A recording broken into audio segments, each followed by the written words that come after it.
Hoy vamos a meternos de lleno en un idioma que desafía una de nuestras ideas más básicas sobre la realidad, el tiempo. Acompáñenme a descubrir la increíble y única lógica del maya yucateco. Y esta idea, de verdad, es el corazón de todo lo que vamos a platicar, porque aprender un idioma no es solo un ejercicio de memoria, es literalmente ponerse unos lentes nuevos para ver el mundo. Ahora, agárrense porque aquí viene la pregunta que lo cambia todo. Imaginen por un momento un sistema para comunicarnos que no dependa de una línea de tiempo. ¿Cómo se podría describir algo? ¿Cómo se podría contar una historia? Bueno, pues vamos a averiguarlo. Y aquí está la primera pista.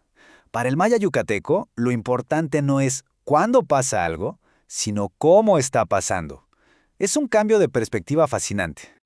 Así como lo oyen, mientras que en español andamos siempre preocupados por si algo pasó ayer, está pasando ahorita o pasará mañana, el maya yucateco se hace otra pregunta. ¿Esta acción está sucediendo en este preciso instante o es algo que se repite, una costumbre? Solo ese cambio de enfoque ya nos dice muchísimo sobre lo que es importante en esta manera de ver el mundo. Y bueno, esta distinción entre una acción que está pasando y una que es una costumbre tiene un nombre técnico, aspecto verbal. Pero no se claven con el nombre. Quédense con la idea. No se trata del tiempo, sino de la cualidad interna de la acción. Pensemos que es como la textura que tiene un verbo. Y esto se materializa de una forma súper elegante. Hay dos marcadores principales. Tan, que nos dice que una acción está en pleno desarrollo, y que es para un hábito o una rutina. Son dos formas totalmente distintas de observar el mismo acto. A ver, vamos con un ejemplo para que quede clarísimo. Tan inchanal. El uso de tan nos dice sin lugar a dudas que la acción de comer está ocurriendo en este preciso momento. Es tal cual estoy comiendo. Y ahora, para que vean el contraste, chequen esto. Kim Bajal. Aquí el marcador K nos indica que jugar no es algo que esté pasando justo ahora, sino que es una actividad que hago habitualmente. La traducción sería yo juego, como una costumbre. La diferencia es sutil, pero de verdad es increíblemente poderosa. Ok. Entonces, ¿cómo le hace este sistema para crear ideas más complejas? De una forma que es, de verdad, brillante por lo simple y elegante que es. Es que en lugar de andarse complicando con conjugaciones y terminaciones raras, el maya yucateco es mucho más práctico. Usa estas palabritas, estas partículas, que se añaden a la oración para cambiarle todo el sentido. Es un sistema modular, casi como armar algo con bloques de Lego. Fíjense qué directo es el proceso. Partimos de la afirmación tan inshimbal. Ahora, para negarla, simplemente la abrazamos con dos partículas, ma al principio y al final. Y ya, el verbo y el marcador de aspecto quedan intactos en medio. Y aquí es donde el sistema demuestra lo sofisticado que es. Porque piénsenlo, no es lo mismo negar una acción que está pasando ahora que negar un hábito. Es la diferencia entre decir no estoy comiendo pastel, o sea, ahora mismo, pero chance más tarde sí, y decir no como pastel, como en nunca lo hago, no es mi costumbre. Una es temporal, la otra es una característica. Y esa distinción es crucial.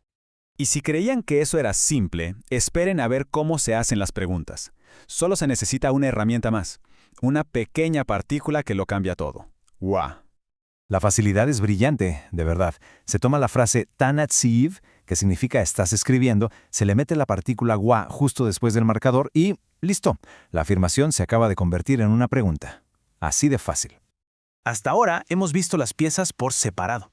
Pero la verdadera magia, la verdadera genialidad, pasa cuando empezamos a juntar estos legos lingüísticos para expresar ideas todavía más complejas. Y aquí lo tenemos. ¡Pum! Una pregunta negativa. Al juntar ma y wa, no solo se está preguntando, sino que se está expresando duda o buscando que alguien confirme algo. Mahuatán en Anjanali es mucho más que un simple no estoy comiendo, es casi como decir ¿a poco no estoy comiendo?, expresando sorpresa o incredulidad. Bueno, y ya para cerrar, vamos a ver cómo toda esta gramática, toda esta lógica, nos abre una ventana a una forma completamente distinta de percibir nuestro mundo. Entonces, a ver, en resumen, este es nuestro kit de herramientas. Con apenas estos 5 elementos, el maya yucateco es capaz de expresar una gama increíble de matices sobre cómo es una acción. Y aquí está la clave de todo. La gramática no es nomás un conjunto de reglas al azar. Es el reflejo de una filosofía. Un sistema que le da más importancia si una acción es continua o si es un hábito, en lugar de si pasó antes o después, sugiere una visión del mundo más cíclica, donde los patrones y la naturaleza de los eventos importan más que su lugar en el calendario. Y esto es con lo que nos tenemos que quedar. Esto no es un idioma sencillo o primitivo, para nada. El maya yucateco tiene un sistema con una profundidad y una lógica que de verdad es impresionante. Es un tesoro cultural vivo, que, como bien dice la fuente, merece mucho más estudio, respeto y, sobre todo, orgullo. Y para terminar nos queda esta pregunta flotando en el aire. Si un idioma puede funcionar y ser tan complejo y rico sin nuestro concepto de tiempo, nos obliga a pensar, ¿cuántas otras realidades, cuántas otras formas de entender la existencia estarán allá afuera, codificadas en los miles de idiomas del mundo que apenas conocemos? ¿Qué otras perspectivas nos estamos perdiendo?